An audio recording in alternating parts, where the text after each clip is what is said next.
দেশে যা, রাঙা মাটির দেশে যা, ইতাক তোকে মানাইছে নাই রে,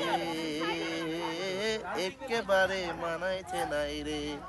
ও লাল পাহাড়ের দেশে যা, রাঙা মাটির দেশে যা, ইতাক তোকে মানাইছে নাই রে,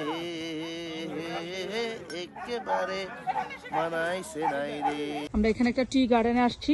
এখন যেখানে যাই সেখানকার হচ্ছে ড্রেস আপ পরতে হবে, কিছু তো পরতে হবে। নিফরাসমাকে এখন ড্রেস আপ পরানো হচ্ছে। নিফরাসমা এখন টি গার্ডেনে যাবে, দেখা যাক নিফরাসমাকে কি ড্রেস পরাচ্ছে। নিফরাসনা আম্মু হচ্ছে লাল পরবো, আর নিফরাসনার বাবা অন্য কালার পরবো। যেহেতু আসছি সেহেতু পরবো, না পরলে হয় বলে। ওয়াও, ও বেবি, ও নো বেবি, নিফরাসনা বেবি।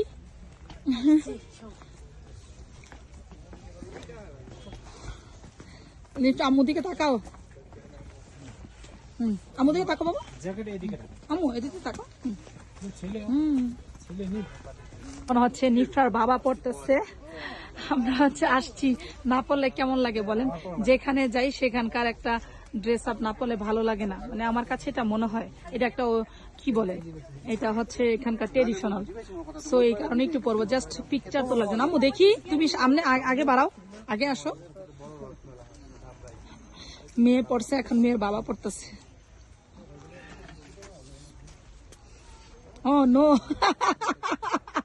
নব তোমার তো সেই সেই সেই করে দিছে, নবরে সেই করে দিছে রে। এই সাদিদ ভাইয়া, আপনার দাদার দেখেন না সেই।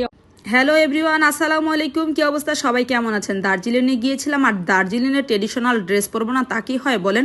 আমি সবসময় চেষ্টা করি যে কোনো জায়গায় যেটা যাই, যেই জায়গার যেটা ট্রেডিশনাল সেটা অবশ্যই খাওয়ার হইলে খাই, বা পরার হইলে অবশ্যই পরি, এরকম একটা বিষয়। বাট আমি খুবই এক্সাইটেড, দেখেন আমি খুব হাসি খুশি, মানে আমি আমার মেয়ে খুবই এক্সাইটেড ছিলাম এই ড্রেসটা পরার জন্য।